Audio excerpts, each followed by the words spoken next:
Hi everyone, this is Marxist theory. So जैसे कि आप जानते हैं हम पॉलिटिकल थियरी सीरीज कर रहे थे जिसमें हमने लास्ट लेक्चर में ऑब्लिगेशन एंड लेजिटिमेशन का कंसेप्ट क्लियर किया था। सो आज हम करने वाले हैं power and authority. So without wasting more time let's get started. So friends, सबसे पहले हम जानेंगे पावर होती क्या है, उसके बाद हम जानेंगे अथॉरिटी क्या होती है, फिर हम जानेंगे दोनों एक दूसरे से किस तरीके से जुड़े हैं। ये सारी चीज़ें आज हम इस वीडियो में क्लियर करेंगे। ओके, सो फ्रेंड, जब हम बात करते हैं पावर की, अगर हम देखें इंटरनेशनल लेवल या नेशनल लेवल, किसी भी तरीके से हम देखें, पावर हमेशा से कॉन्फ्लिक्ट की वजह रहा है। कैसे? पावर से बेसिकली हम क्या समझते हैं? एबिलिटी, स्ट्रेंथ या कैपेसिटी, राइट। देखिए, नेशनल लेवल हो या इंटरनेशनल लेवल हो, सभी को पावर चाहिए होती है। कौन सत्ता में बना रहे, किस पे कितनी पावर रहे और उसकी क्या लिमिटेशंस होनी चाहिए, ये हमेशा से कॉन्फ्लिक्ट की वजह रहता है। ठीक है, जब हम बात करते हैं पॉलिटिकल थियरी में पावर का क्या मतलब है, देखिए, जब हम बात करते हैं सोशल इंटरैक्शन की, सोशल इंटरैक्शन के अंदर काम करने की एबिलिटी और चीज़ों को इन्फ्लुएंस करना, जिसे हम क्या कहते हैं? पावर। ओके, देखिए, पावर की जब हम बात करते हैं तो इसकी जो एक फेमस डेफिनेशन दी है रॉबर्ट डहल ने, रॉबर्ट डहल की डेफिनेशन के थ्रू हम पावर के कॉन्सेप्ट को और अच्छे से क्लियर करेंगे। देखिए, जब हम बात करते हैं पावर की, मान लीजिए यहाँ पे 2 पर्सन है, राइट, ए और बी ले लेते हैं। अब ए जो है वो बहुत पावरफुल है, उस पर बहुत पावर है, अथॉरिटी भी है, वो कोई भी डिसीजन ले सकता है और बी से कोई भी काम करवा सकता है, राइट। ए जब तक चाहे वो बी से उतना काम करवा सकता है जितना वो चाहता है। सो यहाँ पे ए के पास उस लिमिट तक पावर होती है जिस लिमिट तक वो बी से काम करवा लेता है, राइट। कार्ल मार्क्स ने इस बारे में क्या कहा है कि जो कैपिटलिस्ट सोसाइटी होती है उसमें क्या होता है, बेसिकली अपनी पावर को वो दिखाते हैं और वो क्या करते हैं, लेबर क्लास के लोगों पर एक्सप्लॉयटेशन करते हैं, राइट। देखिए, जो लेबर होते हैं वो बेसिकली क्या करते हैं, अपनी लेबर पावर बेचते हैं, ठीक है, जिसके थ्रू क्या होता है, सरप्लस वैल्यू का प्रोडक्शन होता है। ठीक है, देखिए, अब हम समझ चुके हैं पावर होती क्या है, किस तरीके से नेशनल और इंटरनेशनल लेवल पर पावर को लेके हमेशा कॉन्फ्लिक्ट बना रहता है और आगे भी बना रहेगा, क्योंकि हर किसी को पावर चाहिए, हर किसी को सत्ता में बने रहना है और लोगों पर रूल करना है। अब हम बात करेंगे अथॉरिटी के बारे में। देखिए, जब हम बात करते हैं अथॉरिटी की तो इसको समझने के लिए हम समझेंगे मैक्स वेबर की व्यूज़। देखिए, मैक्स वेबर ने क्या बताया है, मैक्स वेबर ने अथॉरिटी के 3 रूप बताए हैं। Okay, first legal rational, second traditional, third charismatic. One by one हम तीनों को समझेंगे। फर्स्ट है लीगल रैशनल। लीगल रैशनल का मतलब है जिसमें रैशनैलिटी होती है, राइट। बेसिकली वो क्या थे, ब्यूरोक्रेसी के सपोर्टर थे। यहाँ जिन लोगों के हाथों में पावर होती है वो अपनी पावर का जो इस्तेमाल है किस तरीके से करते हैं, इम्पर्सनल लॉज के बेसिस पर करते हैं, राइट। इन रूल्स को रैशनल बेसिस पर सही माना जा सकता है। इसे हम एक एग्जाम्पल के थ्रू समझेंगे। मान लीजिए ट्रैफिक सिग्नल है, ट्रैफिक सिग्नल पर पुलिस वहाँ पर आपको रोकती है, तो ट्रैफिक पुलिस की बात मानते हुए आप क्या करोगे, किसी भी खास पर्सन के ऑर्डर को आप नहीं मानते हो वहाँ पे, राइट। वहाँ पे आप क्या करते हैं, ट्रैफिक पुलिस की सुनते हैं, वहाँ पे आप रूल्स मानते हैं, ठीक है, ट्रैफिक रूल्स जो भी हैं आप उसे फॉलो करते हैं। तो ये किस तरीके से ठीक है, रैशनल बेसिस पे ये ठीक होता है, क्योंकि अगर आप ट्रैफिक रूल्स फॉलो नहीं करते हैं तो इससे क्या हो जाएगा, एनर्जी बहुत ज़्यादा स्प्रेड हो जाएगी, ठीक है। सेकंड है ट्रेडिशनल अथॉरिटी। ये जो होता है हिस्टोरिकल और कल्चरल रीजंस की वजह से हमारे सामने रहता है, जैसे कुछ रिलीजियस लीडर्स हो गए, ये सब इसके एक एग्जाम्पल है। थर्ड है कैरिस्मेटिक। देखिए, इसमें क्या होता है, कुछ ऐसे लोग होते हैं जिनका जो कैरिस्मेटिक अथॉरिटी है बनी रहती है, जब वो बोलते हैं लोग उन्हें सुनते हैं, चाहे वो सही बोले गलत बोले लेकिन लोग उन्हें सुनते हैं, जैसे कि फॉर एग्जाम्पल मोदी जी, गांधी जी, ये इनके एग्जाम्पल है। Okay, now we will see everything in details. So basically friends, power in ordinary usage is understood as an ability, strength or capacity. For instance, in the term electric power. In social and political theory, however, power refers to the ability to do things and the capacity to produce effects within social interaction. In this sense, power is a type of behavior and specifically derives from the existence of social relationships and organized social interactions, right.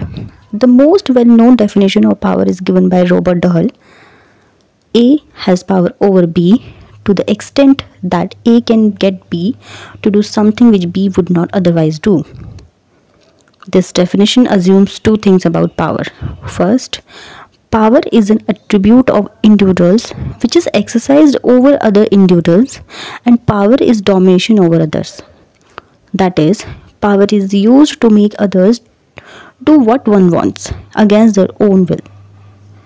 Right? But both these assumptions are challenged by other theorists. There are those, for example, who locate power at the collective level and attribute it to collectivities and structures. Marxist theory views power as distributed unequally in a class-divided society such as a capitalist society, where the ruling classes own the means of production and exercise power over the working class, which owns no property but produces surplus value through its labor power that it is appropriated by the capitalist. But both these assumptions are challenged by other theorists. There are those, for example, who locate power at the collective level and attribute it to collectivities and structures. Marxist theory views power as distributed unequally in a class-divided society, such as a capitalist society where the ruling classes own the means of production and exercise power over the working class, which owns no property but produces surplus value through its labor power that is appropriated by the capitalist. Similarly, feminist theories understand power as located within structures of patriarchy, which ensures that there is a systematic domination of women by men.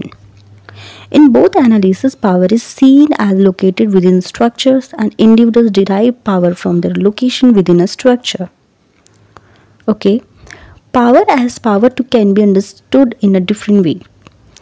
Renowned sociologist Talcott Parsons developed an account of political power which treated it as the analog of money in economic systems. In this sense, just as a possession of money enables the capacity to secure economic goods and services, so the possession of power enables the capacity to secure the performance of political obligations. Now let's see power as exploitation. Exploitation is a specifically Marxist understanding of power. In any society in which technologically advancements have made possible the production of a surplus, when more is produced than the minimum need for survival of the population, this surplus is appropriated by or taken over by one section of the population. Exploitation occurs when the surplus produced by one section of the population is controlled by another section. So, in the Marxist understanding of history, society develops through several modes of production. In such a situation, exploitation takes place in specific ways. As you know, under capitalism, exploitation takes the form of extraction of surplus value from the working class, mainly by the industrial capitalist, but other fractions of the ruling class also share in this appropriation of the surplus. Basically, capitalism differs from other non-capitalist modes of production in that exploitation can take place without the direct intervention of force. Thus, exploitation is hidden from the participants by the language of the contract, in which every individual is equal. In a capitalist society, the myth of free and equal exchange between equal partners to the contract is perpetuated by the law and the state through juridical equality. For Marxists, this is the fiction of because freedom of contract equally before the law and the right to vote are all severely restricted in the absence of economic democracy. Right? To quote a saying in 19th century England, everyone is free to sleep under the bridges of London, from the king to the pauper. The point being that the king would never have to sleep under the bridges, and the pauper does not have the corresponding right to sleep in a place. Now come to the next topic, which is authority, legitimacy and hegemony.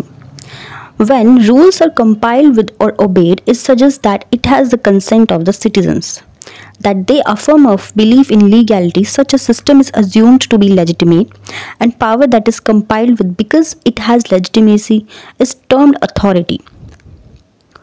Max Weber's discussion of authority is the classic one. He distinguished between three kinds of authority: rational legal, traditional, charismatic.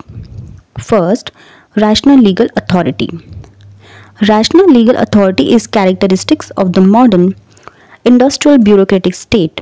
Here, those who occupy positions of power exercise their power and are obeyed on the basis of impersonal rules that can be justified on national grounds. Thus, when you stop at a signal from the traffic police, you are not obeying that particular person, but what he represents. The rules of traffic in an urban society, where the absence of such rules would spell chaos. Next, traditional authority exists because of historical and cultural reasons. Instances of traditional authority are those vested in tribal chiefs and religious leaders. Next, charismatic authority exists because of some personal quality possessed by an individual who may not have either modern official status or traditional authority. Jesus, Muhammad, Hitler, and Gandhi would all be examples of those wielding such authority. Right? Weber presented these types of authority as ideal types, that is, theoretical devices to help in social analysis rather than as descriptions of empirical reality. So, no institution or individual in authority exemplifies one type entirely. Charismatic authority often draws on tradition, rational legal authority, and charismatic authority may go together, and so on. Right? A related distinction is between de facto and de jure authority. The latter refers to the authority that has legal sanction, while the former refers to the person or institutions actually exercising power.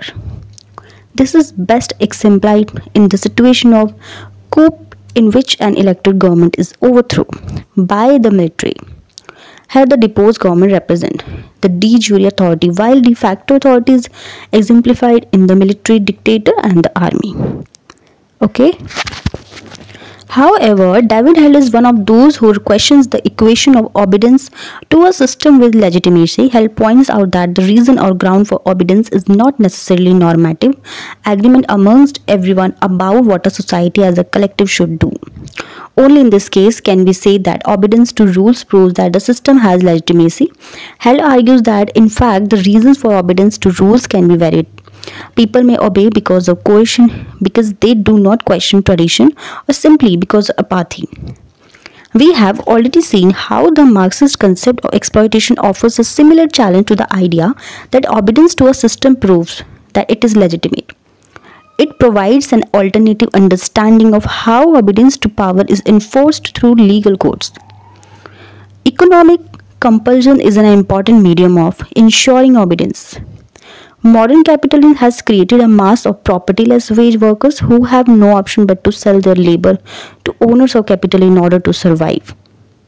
This ensures conformance and obedience to rules.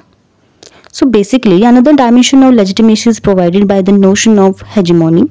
This concept was developed by the Marxist theorist Antonio Gramsci. Now, what is hegemony? Hegemony is the control of society by purely cultural means. Thus, he distinguished between the repressive function of state power on the one hand and the ability of the ruling class to control society by generating consent on the other. In this understanding, power is not exercised only through coercion, but is complemented by the direction provided by the ruling classes. Thus, the consent of the ruled is a crucial part of the power exercised through hegemony. In this understanding, therefore, the state has a wider, more organic meaning than the simpler Marxist understanding of the state as a coercive apparatus serving the interest of the ruling classes. The state in Gramsci's sense is understood as an equilibrium between political society and civil society, right? Located therein are a multiplicity of private associations, both natural and contractual, such as the family, church, schools, and so on. These generate a web of social relations and ideas that create and recreate the hegemony of the dominant class, which in Marxist understanding is the class that owns the means of production. Thus, in Gramsci's view, ideology does not simply reflect or mirror class interest, but a dominant hegemony. Ideology provides a coherent, systematic worldview that influences the entire population. A whole complex of institutions, public and private, legitimize bourgeois dominance, rendering its values universal. Right? A striking illustration of hegemony is provided by the following example by Gramsci. When we look at a map of the world, we know immediately which direction is north and which is south. Right? We understand this is to be a simple physical fact of nature. We know that, right? Gramsci illustrates this understanding with Bertrand Russell's statement that though we could not think of the cities of London or Edinburgh without the existence of man on earth, we could still think of the existence of 2 points in space, one to the north and one to the south, where Edinburgh and London now are. So Gramsci's objection to this common sense understanding is that locating fixed points on the globe as north, south or east, west is not a fact of nature but a convention or a historical culture construction. He puts it like this: what would north, south or east, west mean without man? They are real relationships, and yet they would not exist without man and without the development of civilization. Obviously, east and west are arbitrary and conventional, that is, they are historical constructions. Right? Since outside real history, every point on the earth is east and west at the same time. In this, not true that since the earth is roughly spherical, every point on it is simultaneously east and west, north and south. But we always look at the globe or a map only from a particular direction or angle. This is, in fact, the viewpoint of the European imperialist nation state. That is why West Asia is the Middle East. Through this illustration, Gramsci shows us that East and West are historically constructed conventions reflecting power relationship, the worldwide hegemony of the European cultural classes, whose point of view was naturalized across the globe. Such a point of view that reflects and is produced by power relations and is made to appear natural innocent of power. This is how hegemony operates to produce consent. Okay, now come to the next topic, which is feminist theories of power. See, feminist is a political viewpoint that holds that the operation and subjection of women is not simply a matter of individual behavior or individual strength and weakness, right? Rather, a category of human beings called women are systematically dominated, subject and denied equal access to resources through the structural operation of patriarchal ideology, right?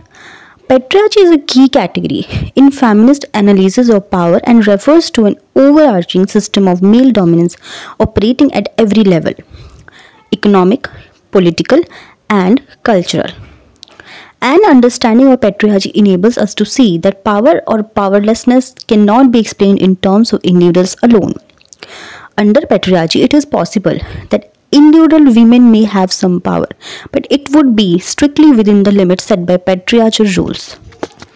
Thus, in the South Asian context, for example, women as mothers-in-law may have some power, but not as daughters, wives, or sisters. Note also that women in this understanding are defined entirely in terms of their relationship to men. Single women are thus invisible and disempowered. Patriarchy is not understood to be a single homogeneous structure. Rather, feminist scholars now think in terms of patriarchies differentiated over historical epochs, geographical regions, and cultural communities. In addition, patriarchy overlaps and interacts with other systems of operations on the basis of class, caste, imperialism, race, etc., and produces specific effects. Thus, a white woman in the USA is affected by the patriarchy differently from a Dalit woman in India, and feminist scholarship and politics attempts to negotiate these differences in complex ways. Right? So it is also important to note that there is not one feminist analysis of power. Feminists coming from varied political traditions analyze the sources of patriarchy differently. Liberal feminists would try to show the deficiencies of liberal conceptions of liberty, equality, and justice to the extent that they do not take into account gender, while Marxist feminists would produce a critique of the gender blindness of the class analysis. Radical feminists hold gender to be a primary category of analysis and argue that all later forms of power imitate the original power relationship of man over women. At the same time, liberal feminists would have a critique of Marxist analysis. And Marxist feminists of the liberal philosophy, there are more debates within feminists than there are between feminists and non-feminists. Right? Now, Mitchell focused on power. So basically, Mitchell Foucault radically reconceptualized the notion of power.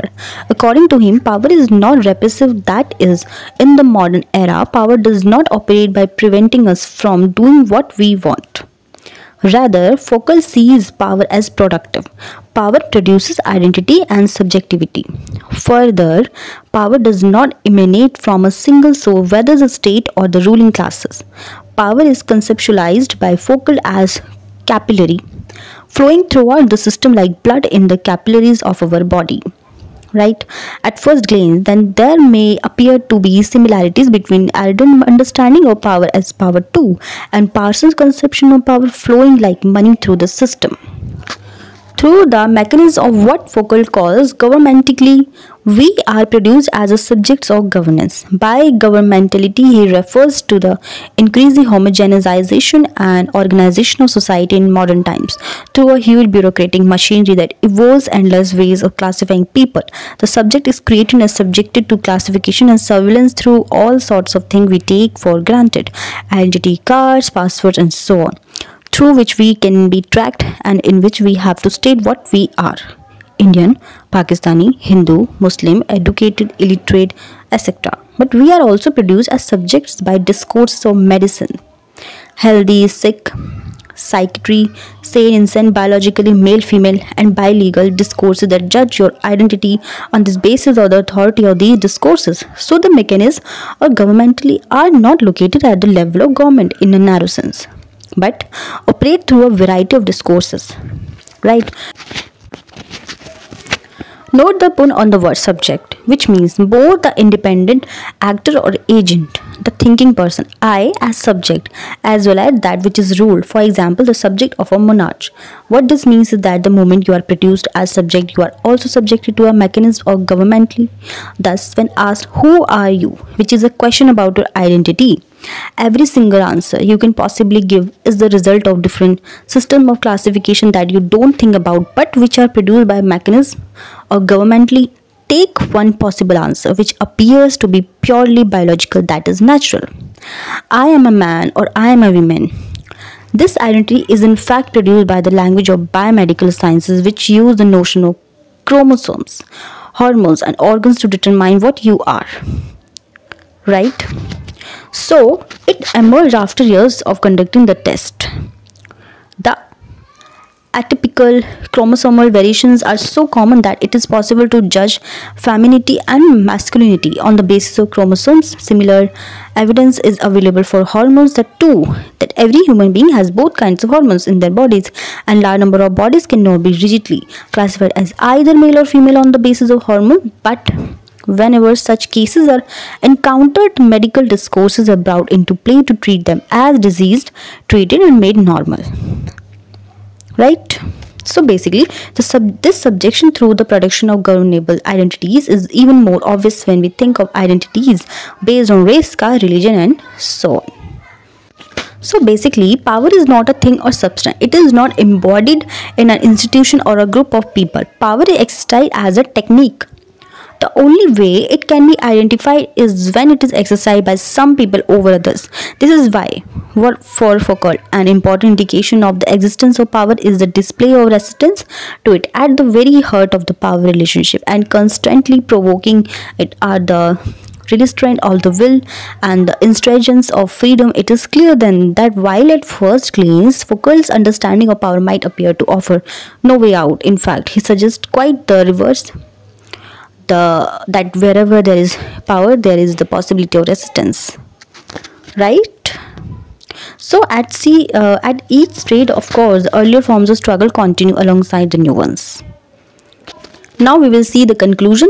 To conclude the discussion of the various debates around the idea of power, it can be argued that political theory cannot be restricted to the study of institution of the state or to the laying down of norms of public behavior. Such an understanding must be complemented by an awareness on how power operates to produce both institutions as well as apparently universal and neutral norms. In short, an awareness of power must inform the theorizing of politics.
That's all for today, guys. I hope you understand all the facts clearly. So if you have any doubt, feel free to ask anything to me. And if you like this video, please hit the like button, share this video, and do subscribe my YouTube channel. See you in the next video. Till then, bye bye, take care.